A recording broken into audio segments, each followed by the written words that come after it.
Around 10 million people in the UK smoke cigarettes, 2/3 of which start before the age of 18. Some of the main reasons people smoke include peer pressure, stress relief, and influences by their parents. We met with 3 people who either smoke or have previously smoked to discuss their experiences with smoking. Reese, who is a student in his late teens. Andy, who is a father of 3 in his 40s. Gareth, who is a working adult in his 20s.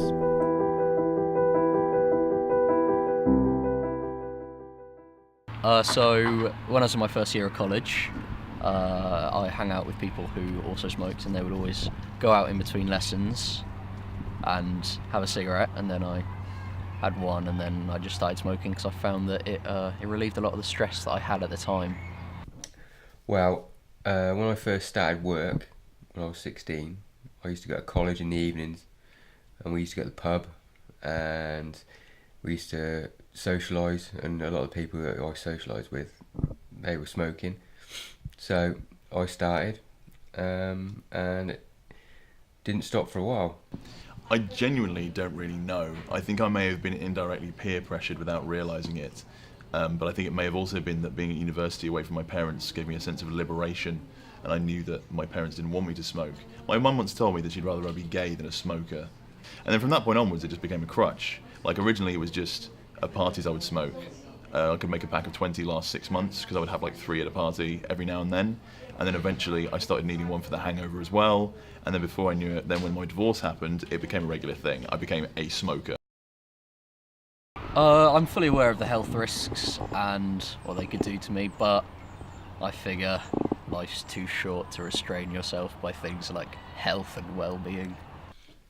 Yes, I was. Basically, I was quite young, so I thought perhaps it's not going to affect me when I'm younger, and thought, well, I might try it for a little bit and see if I like it, and then I'll just stop in a couple of years' time, and it won't affect my health. Oh yeah, I don't think there can't possibly be a smoker on earth who's not aware of the risks. I mean, they plaster them on the packets. There's those really grim adverts where the guy's like smoking a cigarette and like mutated tissue comes out of it. No, there is no smokers who don't know what the risks are of smoking. Yeah, I think I will eventually if my health becomes so bad that I can no longer do it without dying, or also if I have kids, because I don't really like smoking around kids, so if I have any of my own, I'll definitely stop smoking for their sake. Because of the health risks. As you get older, it starts to affect you a little bit more, I think.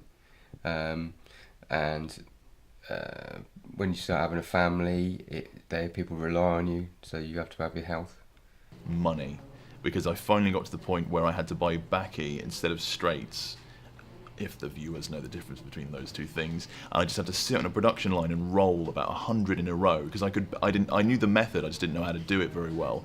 And the last 10 were okay, and the preceding 90 were all terrible. And I was like, this is pathetic. And it was that which made me eventually try and stop. To get a wider range of opinion, we asked the public what they thought about smoking.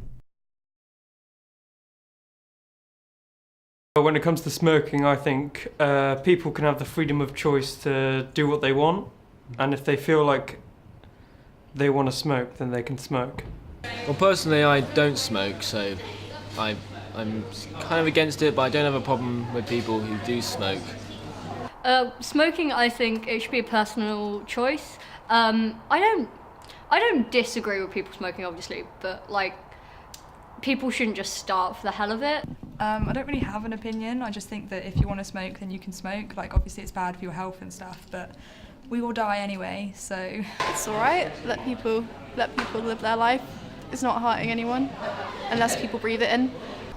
Well, I can't be a hypocrite and say don't smoke, because, I smoke, so it's kind of like, if you want to do it, but I would recommend that you don't, because it's one of the hardest things to give up, because I've tried many times and failed. After getting a wider range of views on smoking from members of the public, we decided to ask some questions to a healthcare professional to see what kind of patients they deal with every day and what advice they give. Yes, when I was younger, like lots of teenagers, I tried smoking. I didn't like it, so I didn't like the taste of it, and I knew that it was expensive, so I didn't really take it. I just tried it a few times. A few of my friends did smoke, but I didn't. So smoking is very, very addictive, so it's a difficult thing to quit. It's not something that's easy. So it's really important to get support with quitting smoking. If you can speak to your local GP practice, they will have someone who can help you to stop and give you support, a smoking cessation nurse they're called. Also, you can have other things to help you, things such as Nicorette patches and other aids to help you to quit. So the more help that you can get with it, the better it will be, and the more likely you are to be successful. So lots of the patients that I see are living with the effects of having spoken when they were younger. Lots of them have given up smoking now. But many of them actually feel guilty about the fact that they smoked. They know that they've done damage to themselves from smoking. Unfortunately, lots of the patients I see are quite elderly now and started smoking at a time when we didn't understand the dangers. So they weren't aware when they first started. They became addicted and smoked for many years. It's had a seriously detrimental effect on their health. Some have lung cancer. Obviously, that's a serious illness that there's no cure for. They also suffer with many lung conditions such as COPD, which is chronic obstructive pulmonary disease. This is a not that well-known disease really by the general public, I believe, and it causes very severe breathlessness just from doing quite simple activities.